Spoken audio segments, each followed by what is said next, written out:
you want to give that one nickname? Sorry. Please turn off your cell phone. Yeah, thank you. Okay, so hello and welcome. My name is Patti Cook, and I thank you for coming to Faces of Advocacy today. To begin with, I want to call your attention to two names, Greta Thunberg and Malala Yousafzai, household names that point to the very essence of why we're here today. Everyday people taking repeated, meaningful actions that can change and influence their communities and often the world. Knowing what matters to you and what you will repeatedly show up for again and again is the very essence of what an advocate is. They come from all backgrounds and ideas, and they work to affect change from a wide variety of industries. They truly are faces of advocacy. Today we want to show you some real life examples here in our state of people who show up and make an impact. We hope you can see yourselves in them, in something they say today, a question they answer, or how they got started. We hope that you leave here a bit more comfortable to claim the role of advocate. I am an advocate, or what your next right step might be in claiming the things that matter most to you. It is my pleasure to represent Action Utah here as a partner of this event with ASUU and the University of Utah. We teach people at Action how to be civically engaged, the why of it, and we also work with legislators to affect state policy. As the legislative session is about to kick off, this is a great time to be here to learn about how to be an advocate. So if anything sparks or moves you today in what you hear, we hope you'll join us again in a couple weeks at the second part of this series as we take a tour of the Capitol, as we look at the legislative session in action, and hopefully that you will have an opportunity to advocate for yourself there. So thank you for coming. We're excited to see what you will do. I'd like to introduce now two people. First of all, City Councilwoman. County Councilwoman. She just corrected me on that. Okay. Shireen Ghorbani, we so appreciate her coming. She's going to give a few remarks to us. And then also Sierra McNeil, who is the Director of Government Relations for ASUU, and she is also with the Family Planning Elevated within the University of Utah Hospital's OBGYN department. Sierra was a 2019 legislative intern with Senator Kitchen, as well as legislative assistant for the Senator Minority Caucus at the Utah State Legislature. She has participated in 3 Hinckley Institute internships and is a senior business administrative major, and it's been a pleasure helping her and this panel today get this off. Okay, so I'll invite both of you to the stage.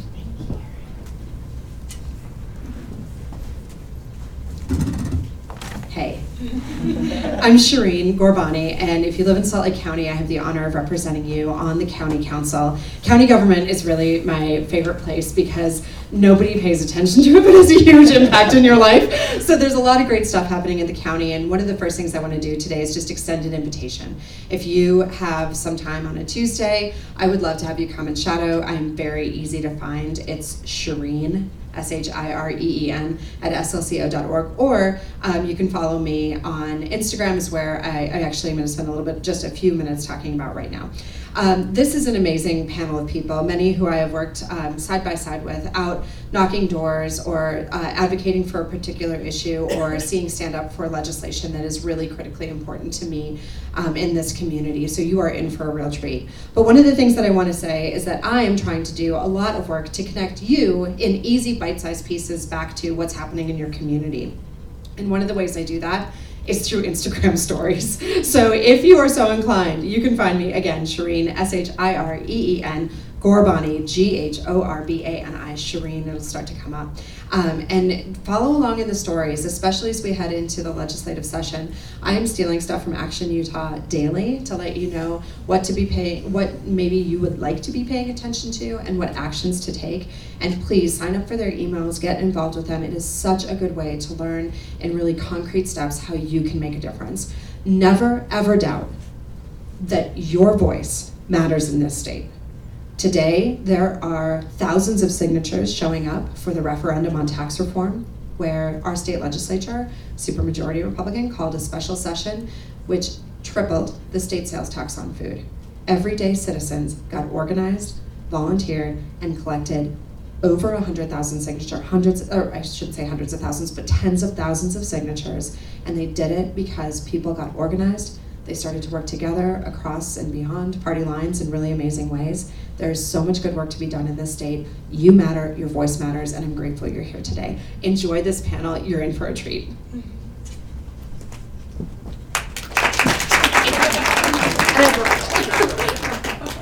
Okay, so thank you for everyone coming out. I just wanted to first say we really do have some really amazing panelists, and I think that we're all really lucky that they are here with us today. I'm a big admirer of them in all of their different ways, and so the first thing that I was hoping that we could get started on is each of you just introducing yourselves, stating your name, and a little bit of history on yourself, and then specifically speaking to if there was a single experience in particular that got you interested in advocacy work. So maybe if we can start with Nathan. Yes, okay, so and let's go over the pronouns as well, if you can introduce that with your name, so thank you. So my name is Nathan Dalley. I use he, him, his pronouns, and sorry, I got about the pronouns. What am I saying? Your name, your background, and what got you started in advocacy work. Okay, yeah. So I'm a junior here at the U studying biology and the philosophy of science. I am also a native to Utah. But what got me initially into policy and legislative action, so I was very active in Hope Squad in high school, and then, sorry, I don't talk about this very often. Unfortunately, one of my close friends in high school passed away from suicide. So after that, it became an issue that was very real to me. And so after that, that was when I got involved, and then this last legislative session, I got involved with the fight against conversion therapy because of personal experience as well. My name is Piper Christian. I use she, her, hers pronouns, and I am a sophomore majoring in political science and environmental studies. And my biggest entrance into advocacy work was working with a broad group, including Action Utah and Andrea, of students who introduced the first resolution that recognized climate change within the state of Utah and encouraged action to reduce carbon emissions. That was introduced, and through a broad swath of support from across the state, we were able to pass it through our state legislature and gain a signature from Governor Herbert. And that was really a big entrance into advocacy for me, because there was an overwhelming consensus that such legislation could not be passed in a state with a Republican supermajority, and it really proved that bipartisan action was possible. And now I run Utah Climate Advocates on campus, which connects students with environmental policy in the state legislature and engage in other projects as well. I don't feel like I need the microphone, I'm really loud. So I'm Andrew Stoddard, I am a representative. I use he, him, his pronouns. I was elected in 2018, so I'm still a freshman legislator. Had my first session last year, heading into my second session and re-election this year. I work in my day job as a prosecutor for Murray City. I've been there for about 7 years. Prior to that, I worked as a victim advocate. My experience with advocacy started when I was a victim advocate, and I worked on legislation dealing with victims' rights. Became fascinated with the policy and the way that that played out. I ran unsuccessfully in 2017 for Midvale City Council, got absolutely destroyed in a 4-way primary, and so I decided to run for something bigger and ran for a state house, and I'm loving every minute of it, and I appreciate events like these and Action Utah and Sierra and everyone who's put it together, because it's great to see the people who are going to influence the changes that will be made to make our state better.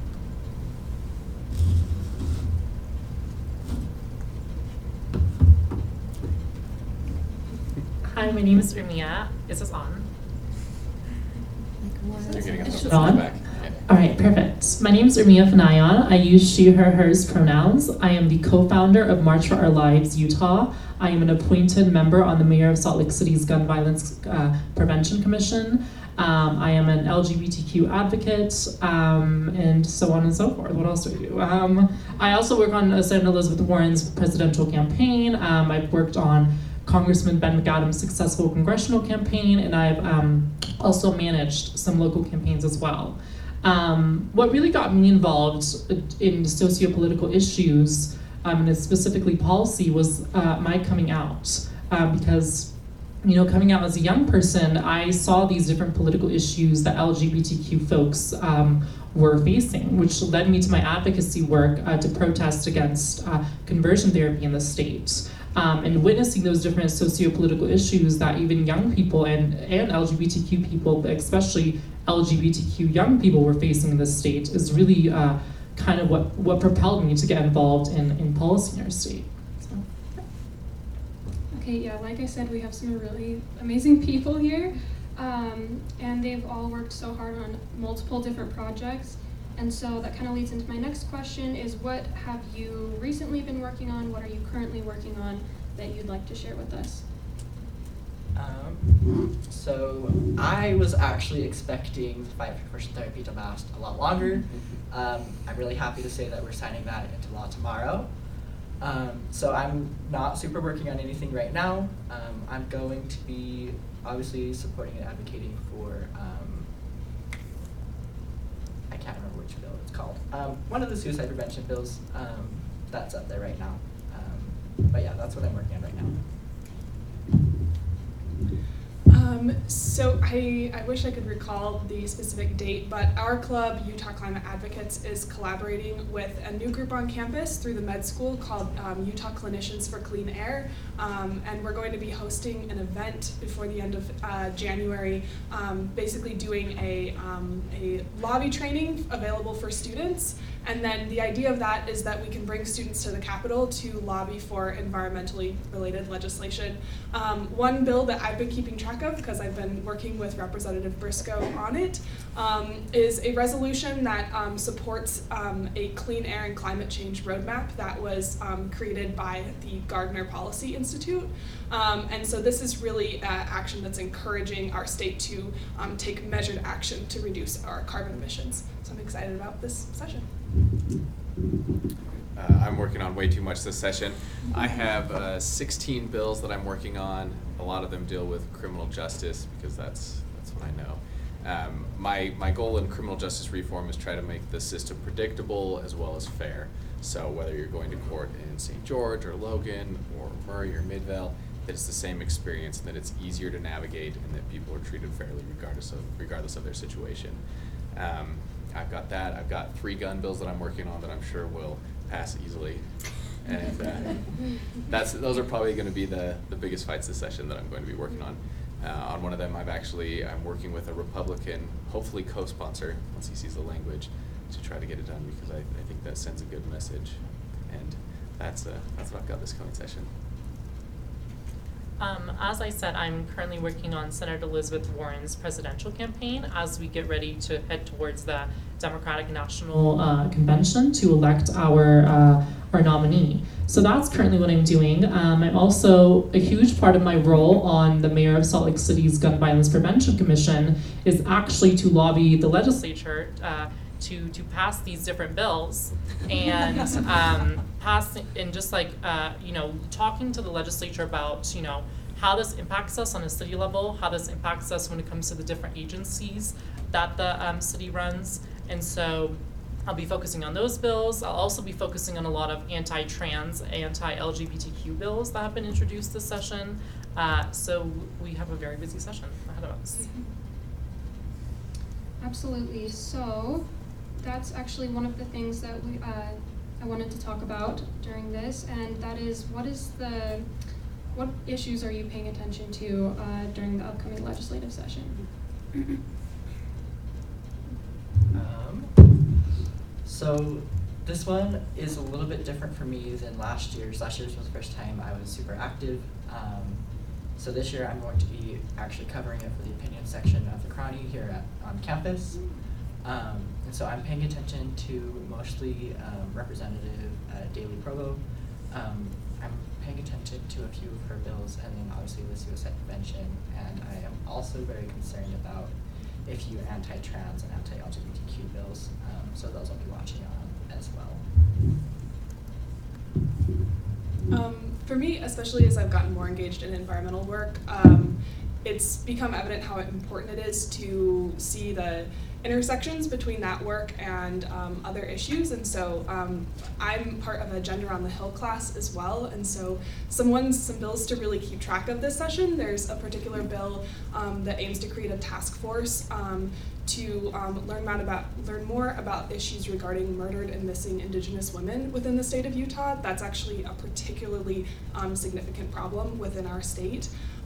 There's also a bill regarding for new criminal justice legislation. You might be better at describing this than myself. I just learned about it. There'd be provisions to look at the impacts that would have on people of color within our state before that bill could be voted upon. And I think that might be Dalley Provost's bill. So yeah, there's quite a few really interesting ones coming down the pipeline. The legislative session is never dull, so I'm excited to learn more. I have to look at like everything. So in particular, I'm very concerned a lot about the bills regarding LGBTQ issues. There's a lot of bills that I think are very unfriendly, and I'm watching out for those very closely. There's a lot of criminal justice bills that I think over-criminalize as well as don't help people out. And I see so many people that get stuck in the criminal justice system and just can't get out, and that's not what we need. I'm looking at a lot of the juvenile justice bills as well. There's some really good ones. There's some that are not good. And so I'm just trying to stay afloat. There's like 1,200, I don't know, how many bills are there? Do you know? Almost, I think there's over 1,300 Yeah. last year, so. There's a lot, and I hopefully will read the bulk of them. So. Yeah, like I said, I'm focusing on the anti-trans bills that are being introduced, the anti-LGBTQ bills that are being introduced. I'm focusing on the gun legislation that Representative here is working on, which we're very thankful for. And I'm also, all the bills haven't been introduced quite yet, but I'm also focusing on any pieces of legislation that are going to be introduced on the stripping of reproductive rights in the state as well. So. Okay, so we know that it's not easy to be a student and to find time to get good grades and work and be involved with everything. So this question is for the students, but Representative Stoddard, you were a student for a long time, I'm assuming, so feel free to speak to this if you have any advice. But what is it like being an advocate and a student at the same time and learning to balance that? So for me, last year was a lot. It was a really emotional thing because it was very personal to me. But I think before really this session, I was trying to care about everything because everything up there is important. It's going to affect people's lives, and we want to make sure that we're advocating for people that need advocacy. And so a balance that I found is typically to choose just like a few things to pay attention to instead of trying to pay attention to it all, because otherwise it's super overwhelming and you just can't do everything. And other than that, you keep a really good planner. Yeah, I live by that, but that's kind of what I do. I'm sure that there's other ways to balance it as well.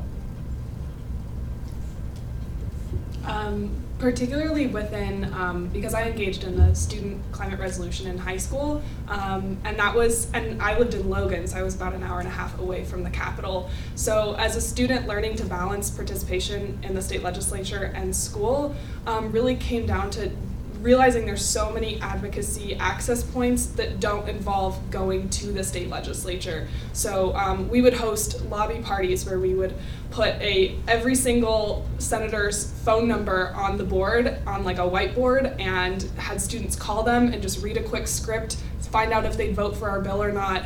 And that was invaluable information. And then we'd have students write op-eds, letters to the editor, just write quick emails, attend town halls in their community. So I think what was critical is you can have such a huge influence on what goes on there without setting foot in the Capitol building, even though that's also pretty fun as well. Yeah, I think it's interesting because I think my advocacy work goes hand in hand with being a student. I'm an elected student body representative, and advocacy work is done through that way. But not just that, I started out in high school as well, my advocacy work, and I actually utilized my school and utilized the ways that our administrators could have helped us to actually continue my advocacy work. We organized the walkouts, we organized different events where students were able to go to town halls, we organized different events where students were able to contact their representatives and learn about their representatives. And I'm still doing that now to this day. So I don't think they're necessarily in conflict with each other. I think that being a student and having this kind of life on campus also goes hand in hand with activism work as well. So oftentimes people find the political system confusing, and rightly so. How did you gain your knowledge on how to navigate the system? For example, who did you talk to, and what might be the best approach for people who have not done that before? In my case, it was, I had tweeted out a thread about my experience with conversion therapy, and some people ended up connecting me with Equality Utah. I wasn't aware of the bill at the time of me tweeting out that thread, and so it was kind of through Equality Utah that I was able to see how the process works and see how I can be involved. And so I was lucky in the sense that I had very one-on-one mentorship in that area to figure out how the process works. I really feel like the best solution would be to find someone that that already goes up there or does some form of advocacy work, and asking them to kind of help you as you figure out what you want to pay attention to and what issues are important to you. Kind of to reiterate that value of mentorship, there's so many advocacy organizations in Utah that are incredibly helpful. So Action Utah was so invaluable in helping us. We had no idea how to pass a resolution, and they walked us through that whole process. The Sierra Club for us would track bills, and you could find out every legislator's history and voting record on the issues we cared about. Heal Utah was helpful, and you'll see Equality Utah. Pretty much any cause you're interested in, there's probably an organization that has some institutional knowledge on how to navigate that in our legislature. So it's just about knowing where to reach out to. Obviously, I'm going to put in a plug to contact your elected officials and go to meetings, go to hearings. You don't have to show up with an agenda or anything. You can show up to the Capitol and just watch a committee hearing. And you learn so much just by watching the process. One of the representatives that I really respect told me that the best way to learn how to be an effective legislator is to learn the rules. And that's so true. And there's so many people out there who don't know the rules. And it's the same way in advocacy. Learn the rules of advocacy, build partnerships, and you can find people that you might agree with on one issue and use them for that issue. You don't have to have these perfect pairings for advocacy, but look for imperfect relationships that you can build with people on certain issues and just pick everyone's brain, ask questions. Yeah, I as well had some really amazing mentors around me when I was first starting up. I had Mayor Jackie Biskupski, who was an amazing mentor towards me. I had some folks at the ACLU and their legal team who were amazing mentors for me. I've also had folks at the Pride Center who have been doing LGBTQ organizing for so long. I mean, they came to college here and now they're, in their late 50s, 60s. And so I've had some amazing mentors that kind of led me through that and how to navigate that. And they've also taught me many things, not just about the institutional side of things and how to really go about that, but they also taught me, to always stay radical and to never be afraid of radicalization of issues, no matter how palatable anybody else around you is trying to make you be. Of course, yeah. Just to add to that, if you guys follow me on Twitter, sometimes you'll see me fighting with, why can't I think of his name now? I'm a little nervous. You fight with him too. That's a big list. He's in Clearfield area. Todd Weiler. Todd. I fight with Todd a lot, but that was my first inclination, but Todd likes to fight. It's why he's a troll. But anyway, I do like talking with him because there are issues that he and I agree on. Obviously, he and I are on different ends of the political spectrum, whereas I'm a socialist and he's definitely not. But as he was saying, it's important to build those relationships because having that makes it so you can effectively advocate for what you're doing. Like, for example, the conversion therapy bill was sponsored by 2 very Republican people, and so without those partnerships, you're not really going to get too far. Thank you. That is really invaluable advice. What we were wondering is if there was a point in your advocacy work where you were really unsure of what to do next, and if you could kind of describe that scenario, if you feel comfortable with it, and then also just describe how you worked through that. Yes, of course. Okay, so was there a point in your advocacy work that you didn't know what to do next? It was just a really hard mountain to climb at that point, and how did you get through that? That's a good question. I was really coming to that point as we were coming up, or we're still coming up on it, but as we were coming up to bills being released, I was deciding if I wanted to be active this session or if I wanted to take a break and figure out what I wanted to do, because the last year has really been a lot for me. But a lot of what I did was I reached out to my network and I asked for advice. I asked what they would do, and ultimately it came down to deciding what was best for me, which is why I'm just writing about it instead of actively participating. There's been so many points where I've not known what to do next, so it's hard to choose one. But I think one that's kind of relevant for a lot of students is that transition from maybe doing some level of advocacy work in high school and then coming to like an entirely new environment. And, you know, I worked with like 20 students and now I'm on a campus of like 30,000+ people. It's just hard to know that like where to make an impact. And so for me, I think the biggest challenge has been option paralysis. There's ASUU, there's student clubs, there's the Benyon Center. There's so many different ways to get involved. So just like really taking that time to explore what feels right to you and not just doing this out of like obligation or something, but for me, having the time to really get to know those different access points on campus and figuring out what was best for me to get engaged. I just want to echo that a little bit. I think it's easy to get overwhelmed and easy to get very depressed about the state of things. I think more so nationally than on a state level. But pick the things that are important to you. Pick a handful of things that are really important to you. Obviously, we would change a lot if we could change everything. But focus your energy and pick a few things, because if you're spread so thin, you're not going to make a difference. But if you put all your energy into 3 things, you will make a huge difference.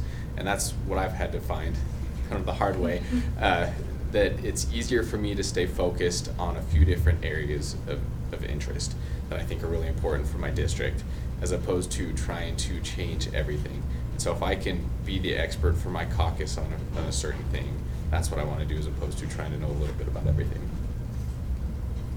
For me, there hasn't been a time where I felt like there wasn't anything next. I feel like advocacy work is something that's continuous, and it's something that you have to constantly be on your feet about. You know, when one election is over, the next election is about to start up, and those campaigns are already being introduced. When one bill is taken care of, you know, the next bill is being introduced. When one issue is handled, the next issue arises.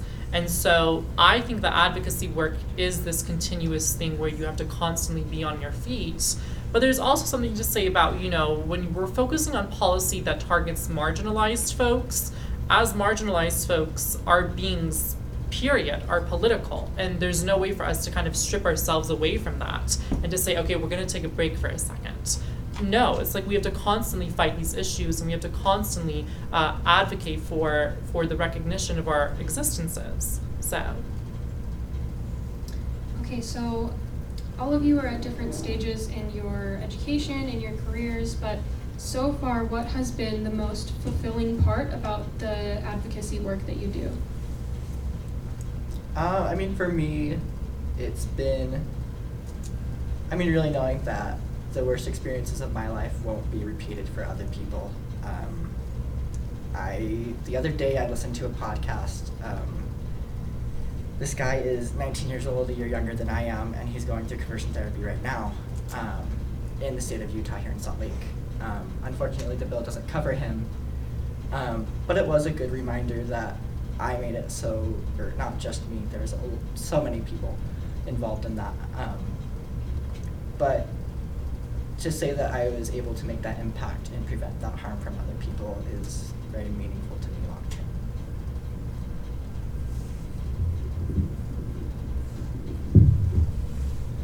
I think what keeps me like continuously coming back is the sense of community that you feel when you work with a group of people on a shared cause, because it's working on progressive efforts within this state is incredibly demoralizing a lot of the time, and I think you need that sense of camaraderie with whoever you're working with, and so I think that's really been what's made this work so meaningful, is the people here and elsewhere who I've been able to be honored to work alongside. Last year, I had the privilege of voting on our hate crimes bill, which I think for me was the most important part of the session in terms of legislation that was passed. And you know, I wish I could take credit for it, but it's 25 years of work that's gone into this bill. But to be able to push my button and vote yes for something that I felt so strongly about and had followed for so many years was just an incredible feeling. And it was a good reminder that lots of times the things that we care about will take time, but it's going to be worth it. What was the question? What is the most fulfilling part of your advocacy work? The most fulfilling part.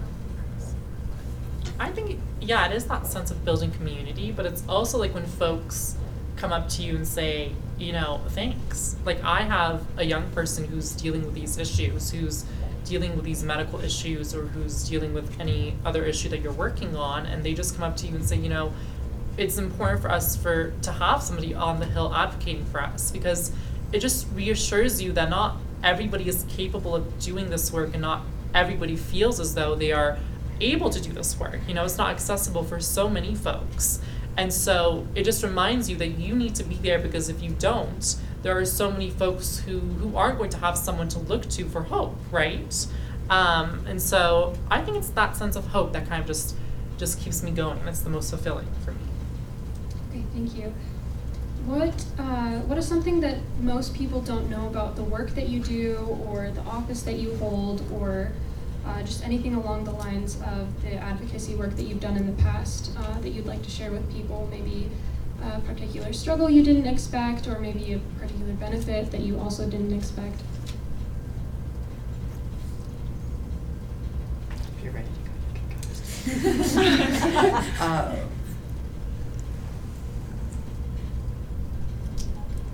I think something that isn't often considered is the amount of time that goes into these bills. Like the conversion therapy bill is kind of a fluke that it passed so quick. We were expecting like 5 or 6 years of work on it, and so it's really impressive that it happened that way. But there's a lot of behind the scenes work that goes into it, a lot of people that aren't thanked, and also, I don't want to get into this too much, but the amount of influence that a popular religion has on politics in the state is much bigger than you would initially expect. I feel like I kind of ended up answering this earlier, but I think maybe what people don't see when you see just that like advocate burnout is just a really pervasive thing, and something definitely that I think is like I constantly confront, and so finding ways to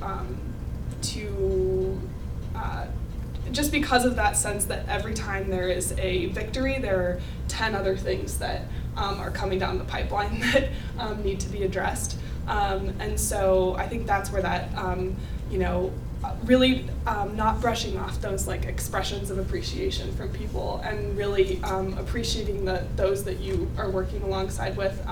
I've found that that's the only way I can keep working on any kind of advocacy. So just people may not understand how common it is to be burned out.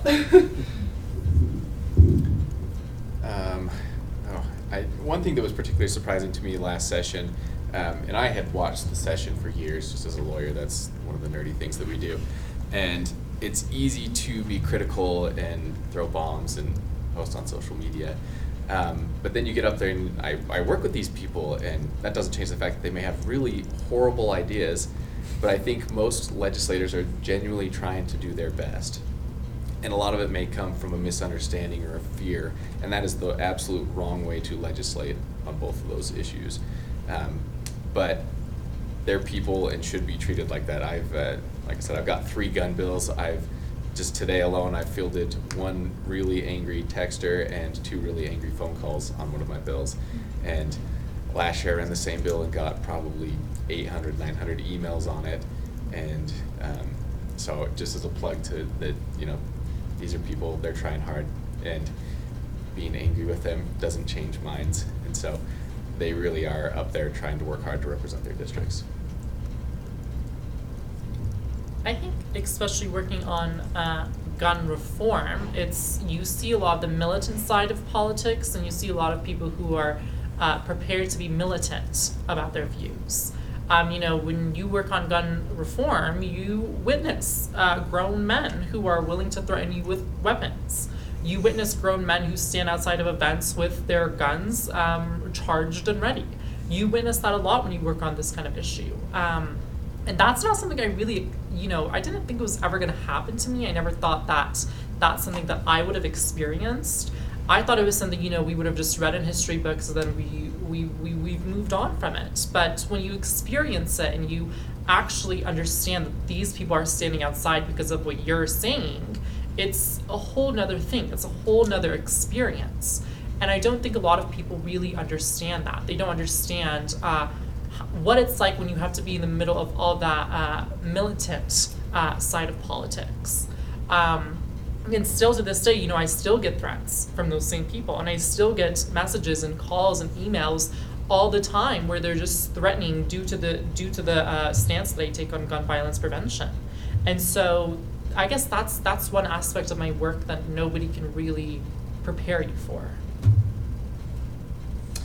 So I'd like to leave a few minutes for audience questions, if there are any questions in a few minutes, but I want to just ask one question before that, and that is, what is the final piece of advice that you'd like to give everyone about how to advocate for these issues that are important to you? I'll go if that's okay. You know what I favorite that's waiting. Just do it. Get involved. Whether that's contacting your legislators, whether that's going to meetings, whether that's getting involved with an organization, whether it's running for office, just do something. There is a void of young voices in politics. And I feel like I'm one of the older young people up on the Hill, and it's needed. They need fresh ideas, because what's happening now is it's just the same people running the same things year after year. And so get involved, give people ideas for legislation, and run for office, run for city council, county council. I mean, Shireen's a great example. She kept with it, and she's put in so much work and is just doing great things across our state. But yeah, just find what you're comfortable with and do it. Yeah, I think echoing that, there's stuff you can do here on campus, there's stuff you can do just in Salt Lake City or whatever city you live in, but figuring out what impact you can make, and then going for it. It's your right as a citizen to be involved in whatever way you want, and so people are not going to be get out of here, because it's your right to be there. So I echo that as well. I would agree. I would say, get involved, but also don't see it as a far-fetched thing. You have to remember that these guys work for you, and you're the ones that elect them, and you have much more power than you think. And it is this. It's not. A lot of people see it as that not being so accessible, but we have to understand that we are the ones who kind of actually run it, and we kind of are the ones that hold the power in the way our political system will function. And so I would say that even if you don't see it as accessible, maybe find a few community organizers that you can go to and trust, and ones that can make it seem accessible to you, you know? Follow us on our social media. So a lot of us, I know myself, I try to post legislation in words where everyday folks can understand. Because there's a lot of, you know, complex legislative language that goes to it, but a lot of us try to kind of break that down so everybody in the community can kind of, you know, see it as accessible. And so that's what I urge you, is kind of to start rethinking of the way you view politics. I think just don't, even though sometimes the causes we work on can be particularly challenging in this state, I think that only is a testament to how great of a need there is for our advocacy. And so knowing that like your role is just so invaluable and critical to this space and this state. And I think it's just been really gratifying to see that the impact you can have here. Okay, thank you. First, can we give them a round of applause for being so amazing? Like all of the work they do and for being here. We really appreciate you, and you are all really provide a really important voice not only to this panel and to Salt Lake, but to Utah as a whole. And you are very needed. So, I just want to ask if there's any audience questions that you'd like to ask any of our panelists. Okay. Yes. I just want to ask a question to each and one of you, because since you are involved in politics, but so I personally work I don't really work with any organization or anything, but I'm recently just getting into Indigenous issues in Utah, and I'm sure if anybody is really versed in politics, you understand a lot of the abuse, hatred, and a lot of the wrongdoings done in Utah regarding Indigenous things like Bears Ears and so many other things like voter repression and stuff like that. So I wonder if any of you guys have worked with that or know people who have, and how would you go about that sort of issue? Because since the Indigenous population is not even 1% in the University of Utah, I wonder how you would go about that, since the Indigenous population is so tiny and the voice is probably even more considered non-existent. How would you go about that? Get in touch with Representative Romero. She's kind of the expert in the legislature, and she's running bills, including the Murdered and Missing Indigenous Women bill. But she's got a great network of people, Ronai Benali. There's a lot of people who work on these issues, and I'm happy to put you in touch with any of these people. I'm wondering with the Missing and Murdered Indigenous bill, Indigenous Women bill, is it similar to Savannah's Act? I haven't seen the language for it, so I can't say. All I know is it creates a task force to study it, but I don't know exactly what's in there.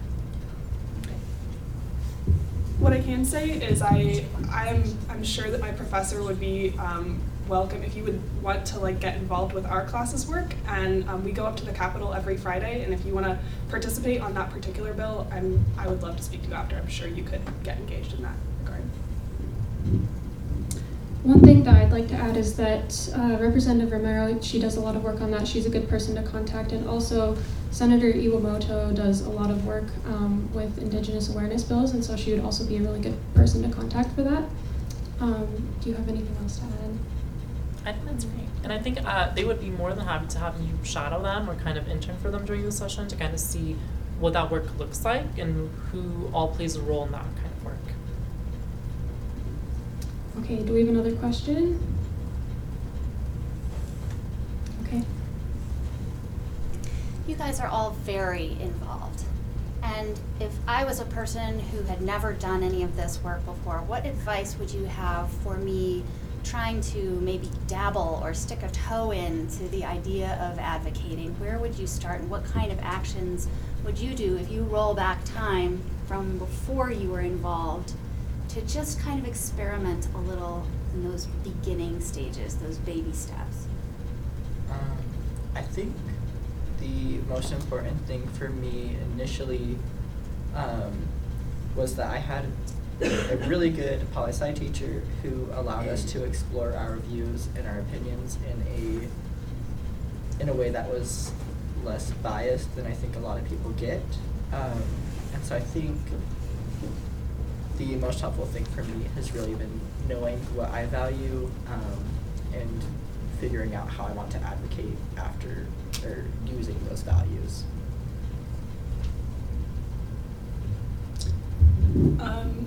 I know in my experience, like attending marches or rallies is has been a really good entry point for a lot of people, just because it's a good way to meet a lot of folks who care about the same thing. So I've participated in my school's walkout with March for Our Lives as well, and it was amazing to connect with, seeing all the people that I didn't know cared about a particular issue. And same with this fall, we organized the Strike for Climate on campus, and just connecting with people from my classes that I had no idea were interested. So that can be a good way just to network, and then from those places you can often meet, student organizers who can connect you with more ways to engage.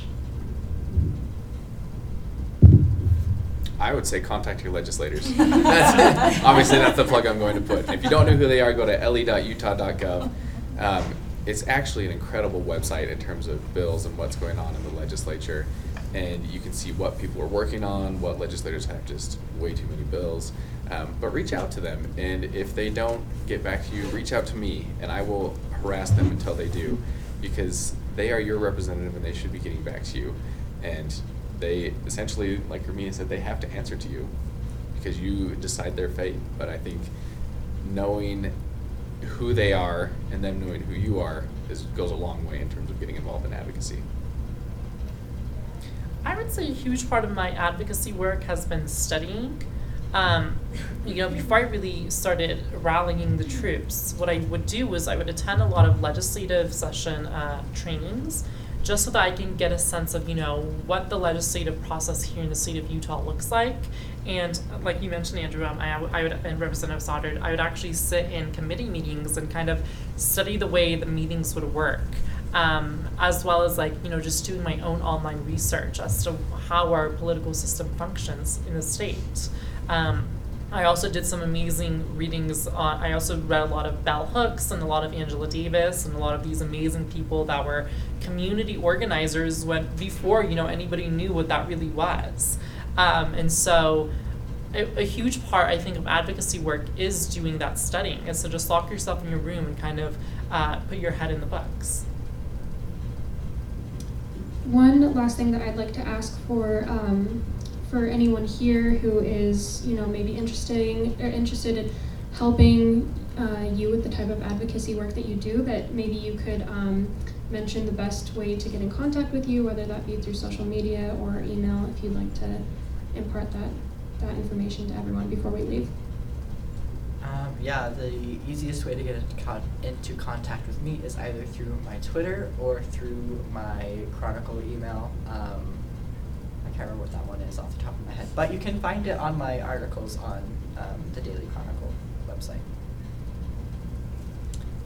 For me, our Club Utah Climate Advocates meets on Wednesday. Well, for this semester, we're planning on meeting on Wednesdays at 5:30, but the room number is still kind of being worked out, so it'll likely be in Gardner Commons. But we have an Instagram at Utah Climate Advocates, and you can also follow me on my Instagram and DM me, and I can give you more information. I'd be happy to share my email as well. Like all politicians, I picked up Twitter, and it's become a nasty habit. But that's probably the easiest way to see my thoughts on really anything, probably way too much. But during the session, that's where I'm most active. I also have some cards that got my legislative email and cell phone number on as well. Yeah, mine's just my first name and my last name on all of my social medias. So just reach out to me, send me a DM on Twitter or Instagram if you're trying to get a hold of me. If you want to get involved with the Students for Warren chapter here on campus, let me know. I'll get you in touch with them. So, yeah. Okay, thank you all so much. Can we give them one more round of applause for all the work that they did? Thank you all for coming out here today. It's really important that we are doing this 1 week before the legislative session, not even 6 days actually. And so everyone better buckle in for a really fun ride this session. And yeah, thank you for coming. Travel home safe. All right. I'm going to tell them about February 11th. Oh yes, thank you so much for reminding me of that. So in the back there are sign-up sheets, and what you can do is sign up for the second part of this event series, and that's where, I'm sorry, what was that, Sierra? Sundance tickets. Oh, and we have Sundance tickets for all of the students who showed up today. Right, is that what you're saying? Okay, yes, okay, so. Okay, and also the other event that's coming up, if you'd like to sign up for that, it's on February 11th, which is a Tuesday from 10 to 11:30 in the morning. We're going to be meeting at the Capitol, and then we're going to be doing a quick tour of the Capitol, and again, just kind of like what we talked about today, just doing that in person, learning what it's like to be an advocate at the Capitol. So again, sign-up sheets are in the back for that, and then you can also look on the on Facebook, and it's posted under Action Utah's Facebook page, and then ASUU's as well, if you're interested in that. All right, thank you.